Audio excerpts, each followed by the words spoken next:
Bonjour à toutes et à tous. Oui, je vais parler en fait plutôt de l'homme réparé vers l'homme augmenté. Jamais je n'aurais imaginé, étant jeune chirurgien à la Pitié, debout, appuyé à la table d'opération, plongeant mes mains dans l'abdomen d'un malade pour lui extirper une tumeur cancéreuse, que 20 ans plus tard, je me retrouverai à 3 mètres de la même table d'opération, en train de manipuler les joysticks, bien assis peinard à une table de console, avec une vision 3D inimaginable, la prostate qui est grosse comme une petite noix, m'apparaissant énorme comme un melon. C'était quelque chose d'inimaginable, et pourtant ça s'est fait. J'ai beaucoup travaillé avec les ingénieurs dans ce domaine pour développer la télémanipulation. On n'est pas encore dans la robotique véritable où la machine fait tout de A à Z. Nous sommes encore au stade de la télémanipulation, mais la robotique arrive et très prochainement, nous serons capables, par exemple, de faire une résection endoscopique de la prostate, c'est-à-dire évider la partie interne de la prostate pour rendre le plaisir de pisser à 3 mètres contre le mur pour ceux qui sont là à faire goutte à goutte. Et là, c'est la machine qui le fera de A à Z. Nous aurons juste programmé l'air à traiter et la machine fera de A à Z parce qu'elle sait faire mieux que nous. Figurez-vous que ma main est limitée, et la vôtre aussi. Ma pronosupination entre le radius et le cubitus m'empêche de faire 360 degrés. Le bras télémanipulé le fait, lui, 10 000 fois dans un sens, 10 000 fois dans l'autre, avec une facilité déconcertante. En plus, ces robots, qu'on le veuille ou non, sont des instruments jamais dépressifs, ni bourrés, ni drogués, qu'est-ce que vous voulez, ni fatigués. Ça travaille 24 heures sur 24, ça ne demande pas de promotion. Enfin bref, c'est le bonheur total pour ceux qui veulent de la production industrielle, c'est évident, on le voit tous les jours. Donc, que vais-je devenir, pauvre chirurgien lourd et pâteau et lent? Et il est vrai qu'en plus, le diagnostic va m'être piqué par la machine, car l'ordinateur fera mieux que moi, dans la mesure où je fonctionne par algorithme. Je vais chercher des éléments, je les agrège, j'en élimine d'autres pour arriver à 2-3 hypothèses, et quand je suis bon, à celle qu'il faut retenir. Donc la machine, elle, peut aller beaucoup plus loin parce qu'elle va chercher, elle ira chercher, elle cherche déjà des hypothèses beaucoup plus rares. Et très récemment, une équipe japonaise de cancérologues a commencé un traitement d'une maladie du sang chez un malade, et ça ne marchait pas. Ils ont demandé donc à Watson, effectivement, de revoir la chose, et la machine a dit non, non, vous vous êtes trompé de diagnostic, voilà le bon diagnostic, et le traitement a été changé. Donc je vais perdre le pouvoir du savoir. Terminé, la machine fera pour moi. Et en plus, comme je vous l'ai dit en tant que chirurgien, elle va opérer pour moi. En plus, elle va poser l'indication du traitement, ce qui est un élément essentiel en médecine, à savoir que dois-je faire devant tel stade de cancer.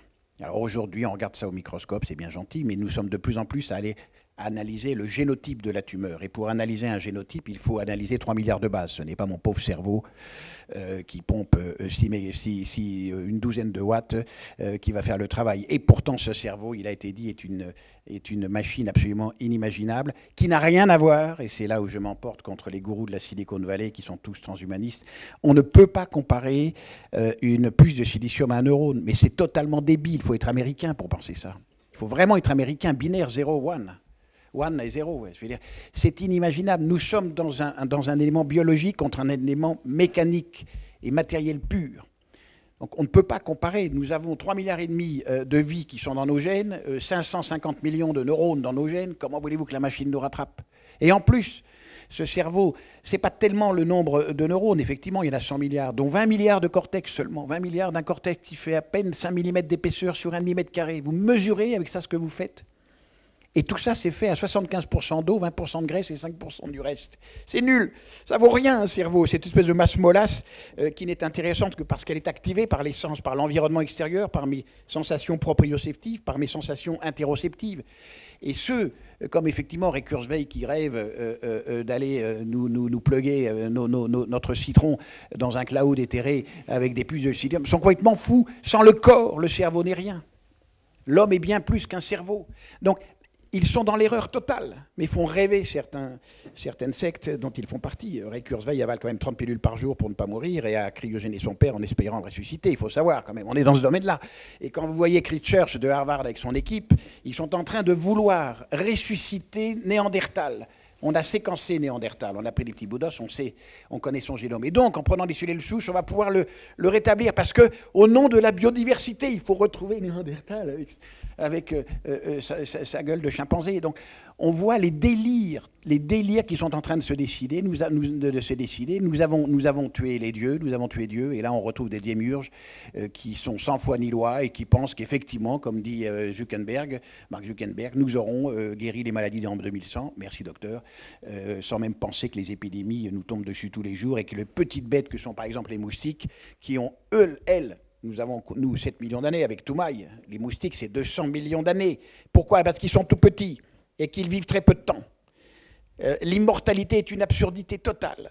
Pour la première raison, c'est qu'une valeur, quand elle devient infinie, vous le savez, vous, les mathématiciens, eh ben, quand une valeur devient infinie, elle perd toute sa valeur. Elle n'est plus comparable. Deuxièmement, si nous ne sommes pas inscrits dans le temps, nous n'avons plus de désir.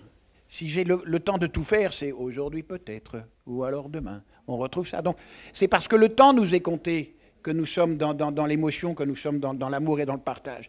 Donc la vision quantitative des gourous de la Silicon Valley me désespère. Le QI n'est rien. Sachez que vous avez 1% de conscience par rapport à ce que vous faites dans la vie. 1% de votre activité physique et intellectuelle est consciente. Tout le reste, vous le faites par automatisme. Je tiens mon micro sans savoir pourquoi.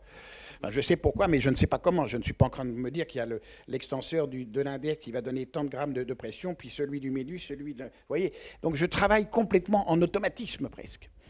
Et mon cerveau travaille, lui, il n'arrête pas de bosser la nuit, il travaille. Vous savez très bien que quand on a appris quelque chose, il est bon de se reposer, de dormir, et le lendemain, eh ben, on le sait mieux. Donc la machine ne s'arrête jamais, mais je n'ai qu'1% de conscience de ce que je fais. Et en plus, vous parliez de la vision, mais l'œil...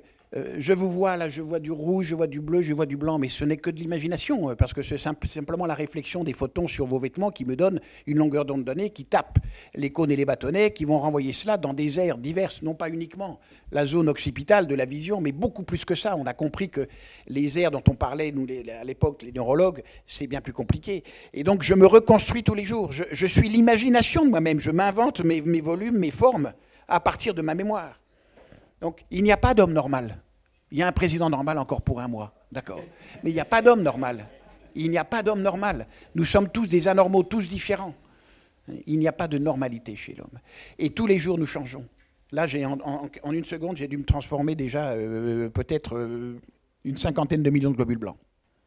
Donc, je nais, je me développe et je ne suis pas à l'arrivée le même. Et l'extraordinaire puissance de la vie, ce n'est pas de durer dans l'immortalité, c'est justement de passer. De passer à d'autres, parce que génétiquement, je ne me transforme pas beaucoup, mais lorsque je passe à mes enfants, il y a des sauts génétiques, il y a des ruptures dans mon ADN qui font qu'ils ne sont pas les mêmes que leurs parents. Et donc c'est comme ça que nous évoluons.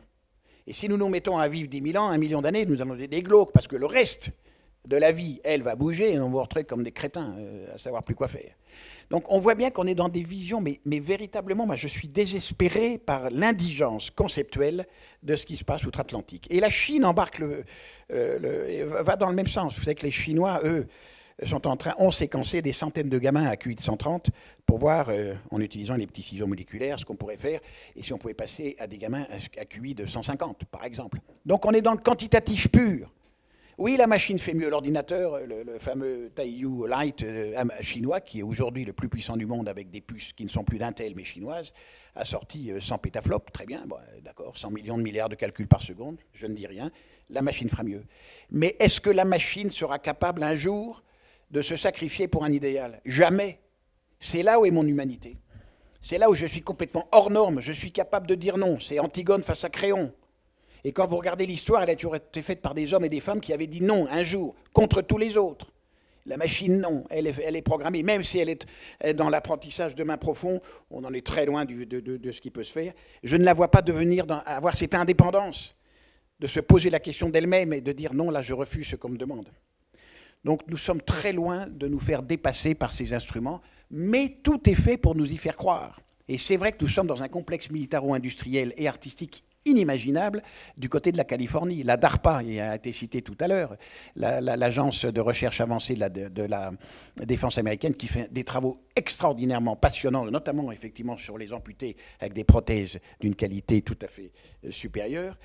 La DARPA finance à millions de dollars Google, Apple et les startups de la Silicon Valley pour développer de l'intelligence artificielle et essayer de nous damer le pion. Et Hollywood embarque le pas, ça a été montré aussi. Tout le monde joue le même jeu. Tout ça pour la grande Amérique, la gloire, pour être les maîtres du monde, empêcher le hacking.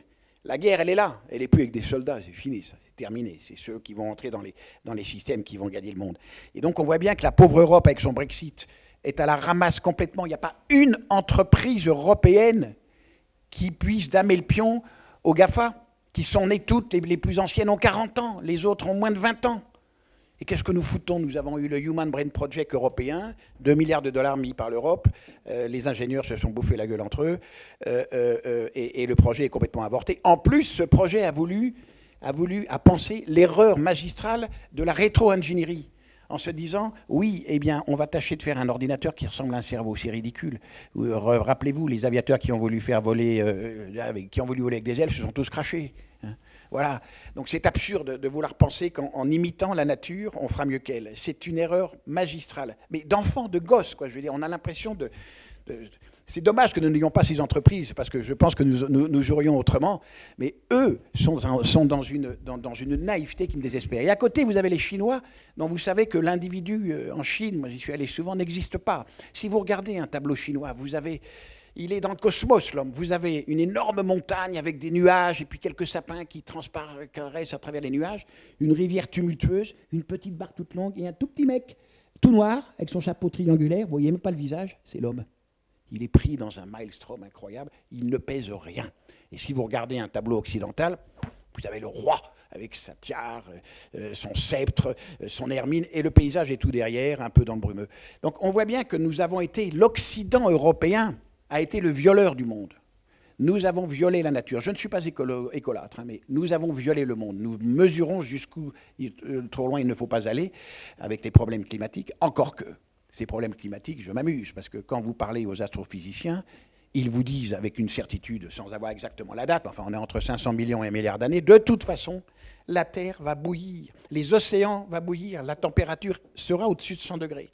D'où ce que raconte Elon Musk, filons sur Mars, où la température est de moins 63 à plus 5, et qu'avec des petits systèmes de réflexion, on pourrait recréer une simili-couche d'ozone et reprendre de la vie. Et Mars est 2 fois plus petite que la Terre, sans eau. Parce que nous, on nous dit qu'on va déborder les hommes. Il y a les 3/4 d'océan, on a de quoi faire des îles et d'habiter. On pourrait être 50 milliards, ça ne serait pas un problème. À nous de nous organiser. Et donc, l'idée de partir sur Mars, parce que la Terre, effectivement, va se réchauffer de toute façon, indépendamment de l'empreinte que nous y mettons, dont il faut se préoccuper, bien sûr, mais à terme, nous ne vivrons plus. Voilà. Donc, la vie, telle que nous la connaissons, disparaîtra. Et elle a déjà failli disparaître 6 fois, à peu près. La plus grande des catastrophes écologiques a eu lieu il y a 2,5 milliards d'années, 2,4 milliards d'années, quand l'atmosphère était à 0,1% d'oxygène. L'oxygène était un poison. Les cyanobactéries, les premiers êtres vivants, bouffaient du carbone, du méthane et de l'azote. Et puis, quand les roches ont été saturées de l'oxygène qui arrivait un petit peu, hop, l'oxygène est parti dans l'air. Passé à 4%, ça a tué 98% de la vie sur Terre. Et puis, nous nous y sommes habitués, parce que génétiquement, nous avons continué à évoluer en naissant, vivant, mourant, renaissant, vivant, mourant. Et c'est comme ça. Et 6 fois, nous avons connu des catastrophes. Et ce sont toujours les animaux les plus petits et qui sont ceux qui vivent le plus longtemps. Les dinosaures ont disparu complètement. Les moustiques, je vous l'ai dit, sont toujours là. Et les cyanobactéries aussi. Elles ont su évoluer de façon considérable.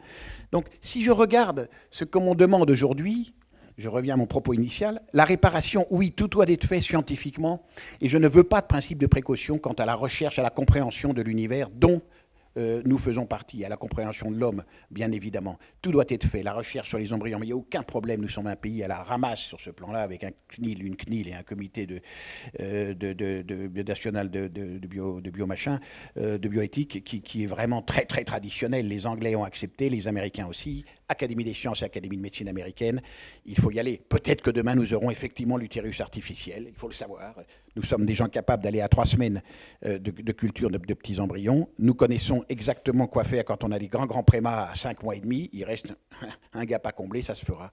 Donc, il y aura peut-être une évolution dans ce sens-là. Ce sera non pas un problème de science, ce sera un problème de société. Est-ce qu'on acceptera, oui ou non, qu'on ait des maternités extra-utérines ou pas? C'est un problème qui n'est plus scientifique. Nous pourrons le faire, ce sera un problème qui sera sociétal. Et vous aviez parlé, je ne sais plus si c'est vous qui parlez de la bombe atomique aussi, non, enfin, il y avait eu, oui, peut-être l'orateur d'avant. Voilà, et c'est vrai qu'il y a un pendant, on peut retrouver un petit peu, et j'ai bien aimé ce que vous disiez, effectivement, quand Robert Oppenheimer, dans le désert d'Alamogordo, a fait péter Trinité, c'était quand même Trinité, ensuite Little Boy et Fat Man, quel nom quand même, les Américains ont l'art de balancer des pruneaux. Bref, et donc le nuage que vous avez vu s'élève dans le désert du New Mexique, et là, les ingénieurs du plan Manhattan là, prennent peur. Il se rend compte de la puissance de l'instrument qu'il avait créé. Et il cite la Bhagavad Gita, où Arjuna, le prince, était avec ses éléphants de bataille et s'adresse à Vishnu en lui disant Vishnu, je crains pour ma famille parce qu'on va engager le combat, il y aura des morts. Et Vishnu lui répond mais tu sais que je suis le destructeur des morts, des mondes, le semeur de morts. Or, que s'est-il passé en 55, Russell lance son appel à la démilitarisation nucléaire, et en 67, le premier traité de non-prolifération existe. Et depuis, vous voyez bien que même s'il y a on vit encore sous la terreur, chacun n'ose pas en balancer le preneur à l'autre, nous n'avons plus de conflit majeur. Je vous rappelle que jamais le monde n'a été aussi sûr qu'aujourd'hui, indépendamment des attentats que nous connaissons, jamais. Jamais, jamais. Donc on voit bien qu'en même temps, moi j'utilise comme médecin l'énergie nucléaire. Ici, on est sans doute éclairé avec les centrales françaises. Et je l'utilise dans les scintigraphies osseuses, je l'utilise dans les traitements radioactifs. Donc on est véritablement, ce que vous disiez, dans la problématique du bénéfice-risque. Et c'est vrai que si les technologies que nous mettons au point à partir des découvertes scientifiques sont plus dangereuses qu'utiles, alors il faut les interdire. Et ça, c'est un problème de société. Et ce ne sont pas les politiques qui sont toujours à la ramasse. Les politiques n'entendent, sauf en cas de crise majeure où ils prennent le leadership et là, plein pouvoir et on y va pour 6 mois. Eh bien, il faut que les sociétés s'emparent de ce sujet pour que le politique, ensuite, l'inscrive dans un éventuel programme, donc pour 2017. C'est râpé, on verra en 2022, mais il y aura beaucoup de choses qui seront passées depuis ce temps-là. Donc je suis fait pour réparer. Je ne veux pas qu'on m'empêche de chercher. Et comme mon collègue Carpentier a failli être obligé de s'exiler pour tester son cœur Carmat à l'étranger parce que les autorités françaises trouillaient dans leur froc le peur de se dire qu'il y a des morts. Mais oui, il y a des morts. Bien sûr, en chirurgie, nous le savons. Tout progrès technologique commence par casser plus. Toujours. C'est comme ça. Et puis on apprend. Et les malades le savent, parce que ce sont des malades qui sont aux portes de la mort, à quelques mois d'une insuffisance cardiaque gravissime. Donc ils acceptent. Je n'ai jamais vu un malade refuser un protocole, même si c'était un protocole qui menaçait sa vie, dans la mesure où lui était franchement malade. Donc on est dans une espèce de faux semblant de protectionnisme absurde qui aurait pu nous empêcher de développer ce cœur qui va à terme être tout à fait efficace. Les premières greffes, Barnard, 18 jours, Cabrol en France, 53 heures le premier greffé. Puis on est passé à 3 mois, 9 mois, 1 an. Et aujourd'hui, le greffé cardiaque qui a la vie la plus longue avec le même cœur a 33 ans d'existence, de vie avec un cœur greffé. Donc on voit bien qu'on ne peut pas empêcher le développement de la recherche. On doit simplement en contrôler à terme les dérivés technologiques, voir si elles sont bonnes ou mauvaises, ou en tout cas même si elles ont des niveaux de dangerosité, que ce niveau de dangerosité ne dépasse pas le bénéfice dont on peut en tirer. Or, aujourd'hui, on me demande donc de réparer l'homme blessé, la femme et l'enfant blessés, mal formés ou malades. Et là, vraiment, je fais tout pour y arriver, parce que c'est ma vocation de médecin. Mais demain, on va me demander d'augmenter l'homme sain. Et je vois la petite fille de 8 ans, la Sophie, qui revient chez sa maman, avec son petit... Elle n'a plus son cartable, elle a sa tablette sous le bras. Et, maman, tu sais, Caroline, en classe, elle m'a dit qu'elle voyait la nuit parce que son papa lui a offert des yeux qui voient les infrarouges. Alors, qu'est-ce que va répondre la mère? Non, ma petite, tu restes comme t'es. Sous-fille. L'autre, regarde ça, je vais t'emmener, je te conduis la nuit. Mesurer ce qui peut se passer. Il y a des gens qui sont intéressés par ça. Mais pourquoi ne pas augmenter l'homme? Alors, on me dit, la vaccination... C'est une augmentation. Pas du tout. C'est simplement l'injection d'un produit dénaturé qui active mes capacités. Ce n'est pas une augmentation à partir d'éléments extérieurs que je m'injecterai complètement. C'est simplement une mise en activation de ce que je connais de mes défenses immunitaires. On me dit, mais le Viagra, le Viagra, oui, mais c'est le Viagra, c'était fait pour les impuissants. Alors effectivement, même si vous êtes très vaillant et que vous voulez être encore meilleur auprès des nanas, eh bien, vous demandez à votre médecin, non, ça ne va pas, vous vous faites faire une ordonnance et vous vous en rajoutez. Mais ça a été fait pour les malades. La chirurgie plastique, excusez-moi, mais quand on est beau ou belle, on n'a pas besoin de se refaire le nez, les seins, les fesses ou se liposucer, quoi. Donc c'est qu'on a un malaise. Donc on est dans une pathologie. On n'est pas dans une augmentation de l'homme ou de la femme saine. Ça, je peux vous défiler à l'infini. Alors, bien sûr, nous sommes déjà des cyborgs. Quand vous avez un pacemaker, vous êtes connecté, et puis on peut contrôler votre rythme cardiaque, le modifier, tout ça. Nous sommes cyborgs.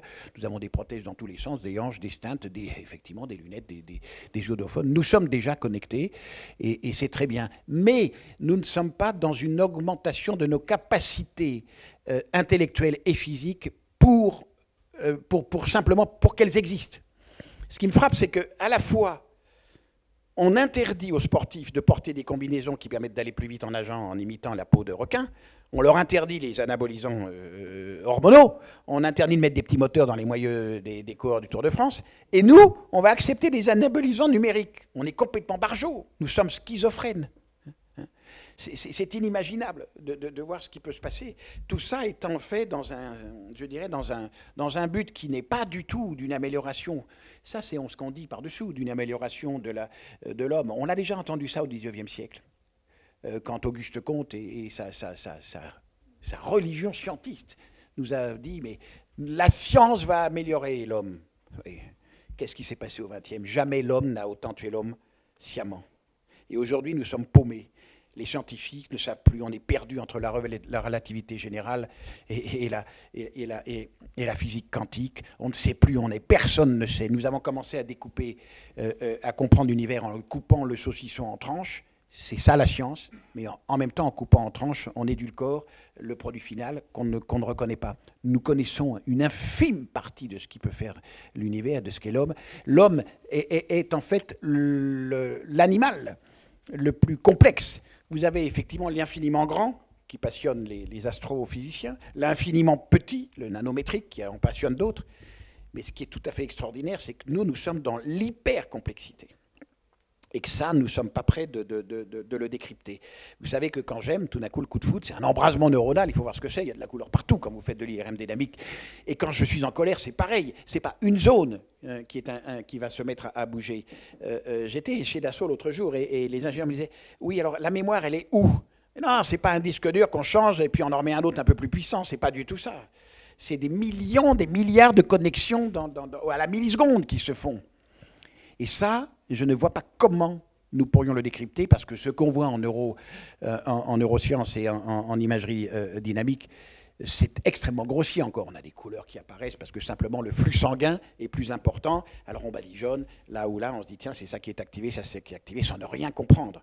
Nous sommes à 100 lieues de piger ce qui peut se passer. Donc moi je ne veux pas me lancer, je ne veux pas qu'on me demande d'augmenter l'homme sain, en sachant d'abord qu'il y aura des complications.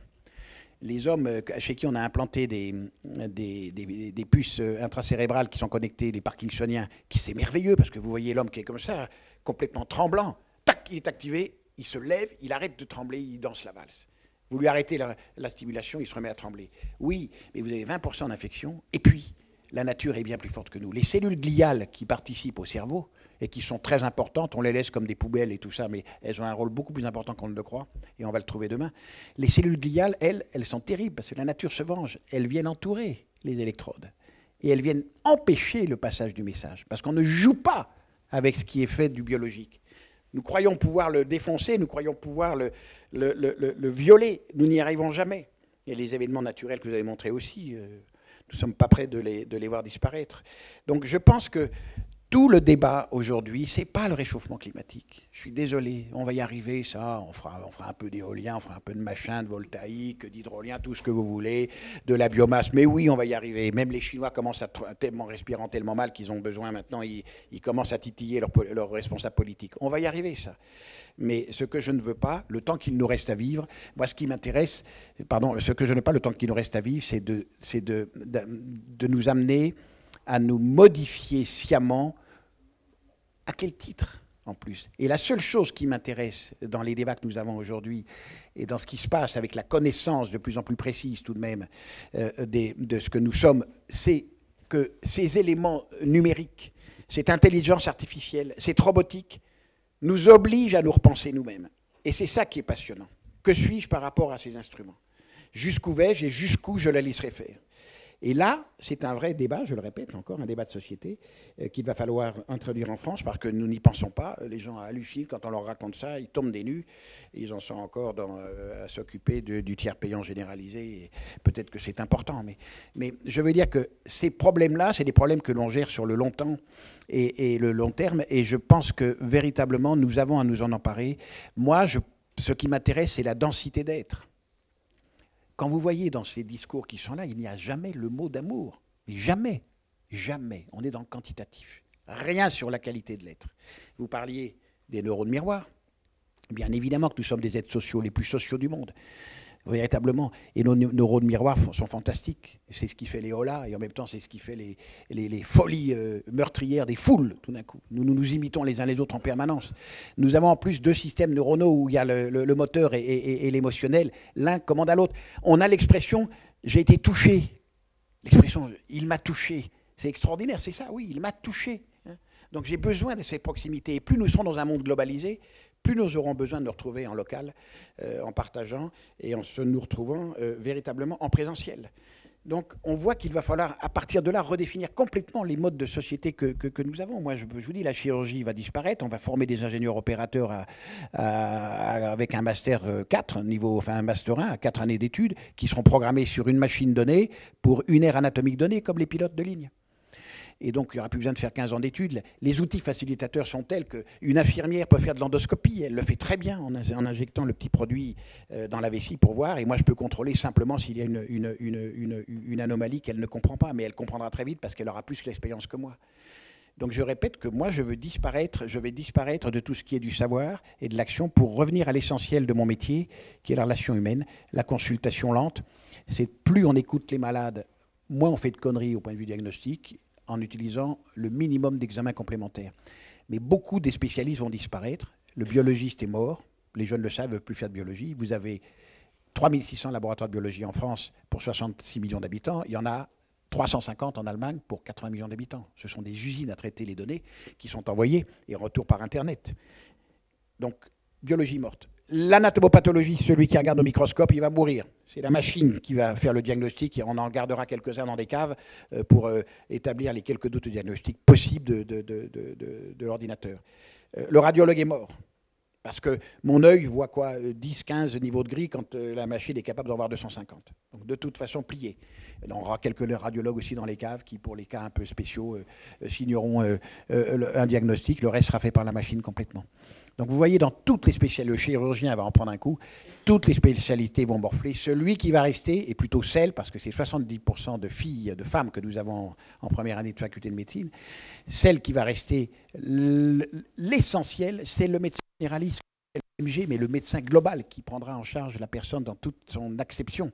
Sachant qu'aujourd'hui, nous fonctionnons par la médecine basée sur l'épreuve, à partir de populations statistiques. Mais moi, je n'ai pas une statistique en face de moi quand je suis en consultation. J'ai un être humain.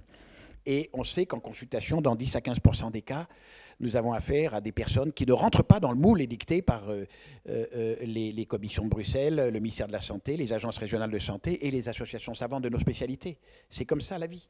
Et donc ces personnes-là, il faut les accompagner. Et c'est là où je redeviens très utile, c'est-à-dire que, sachant que pour des raisons personnelles, familiales, socio-professionnelles, culturelles ou religieuses, la personne ne veut pas rentrer, elle ne veut pas se faire irradier parce que oulala, ça ne lui va pas, elle préférait autre chose. Tout ça se discute et c'est mon rôle de bioconseiller qui va devenir essentiel. Donc prendre le temps d'écouter, de mettre en forme, d'expliquer, de suivre le malade, d'en voir les résultats pour lui et pas nos résultats à nous, d'entendre l'usage. Je m'emporte toujours quand on voit les chirurgiens orthopédistes, mes collègues, qui regardent si au bout de 3 jours, le malade commence à marcher, c'est pas le problème. Est-ce qu'un an après, il peut aller chercher ses petits-enfants en classe pour décharger sa fille ou les garder 8 jours sans que ça coince toutes les 5 minutes? C'est ça le vrai résultat d'un traitement. C'est l'usage qui est fait par celui qui l'a subi. Et là, on est très mauvais. On a vraiment peur et on a bien tort parce que c'est à partir de ces données-là informatisées. Ouvrons les bases de données, merci la CNAM, ouvrons les bases de données et nous saurons mieux faire. Et j'en finirai en vous disant que moi je suis optimiste, je suis un sceptique optimiste, nous y arriverons, mais à condition, je pense, de discuter, je ne pense pas avoir raison, surtout loin de là, mais il faut que nous discutions, et merci de l'avoir fait aujourd'hui, de ces questions de plus en plus souvent quel que soit le niveau socioculturel des personnes concernées, parce que c'est notre survie qui est en jeu. Et que nous pourrions aller, sans cela, à des digitocraties, ce que j'appelle totalitaires, insupportables. Il faut s'en méfier, parce que l'argent reste roi, et qu'il faut savoir que nous sommes au-delà de ça. Et je répète, moi, ce qui m'intéresse dans cette mutation profonde, de mutation technologique profonde, c'est de me repositionner en termes d'humanité par rapport à ce que les délires des transhumanistes peuvent nous dire. Voilà, je vous remercie.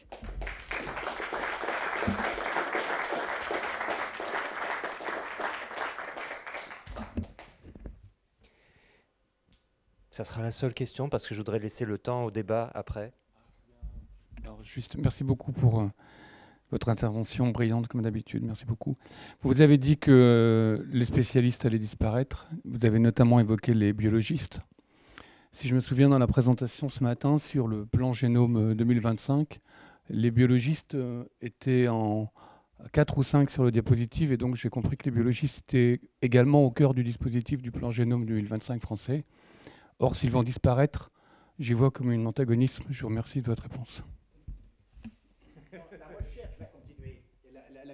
La recherche biologique, la recherche radiologique, bien sûr, dans les CHU et que dans les lieux académiques, l'INSERM, le CNRS, vous aurez des médecins qui seront formés à la biologie haute pour développer les produits nouveaux. Mais en pratique clinique, en pratique quotidienne, oui, il y en aura beaucoup moins, parce que tout sera fait soit dans les maisons de santé qui vont se développer à partir de petits kits que l'on achètera, soit dans des usines qui feront beaucoup mieux. Donc, le tissu que l'on connaît aujourd'hui de médecins en France va imploser. Et là, le drame, c'est qu'on voit qu'on est en train de s'occuper du numerus clausus, on va le réouvrir, on se dit qu'il n'y a pas assez de médecins, que les déserts médicaux, nous les créons.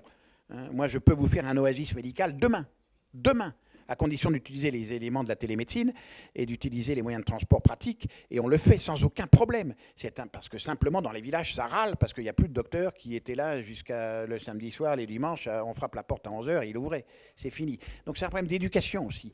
Donc nous aurons besoin de moins de médecins si on reprend ce que j'ai dit comme définition. Plus de généralistes que de spécialistes, presque plus de spécialistes, moins de médecins globalement, et une transmission, une délégation de tâches considérable à des personnels dédiés. 3/4 des actions que je mène peuvent être faites par des personnels de niveau Bac plus 3, 4 ou 5. Pourquoi faut-il économiquement continuer à engager des Bac plus 12 ou 13 ou 14 à faire ces tâches-là de Bac 3? C'est absurde, ça ne tiendra pas. Et donc, fatalement, nous aurons besoin de moins de médecins. Il faudra des chercheurs, bien sûr, mais de moins de médecins en pratique, de beaucoup plus de personnels intermédiaires qui feront très bien leur boulot. Et la population sera ravie, et ils iront dans les villages pour aller s'occuper de Madame Michu. Voilà.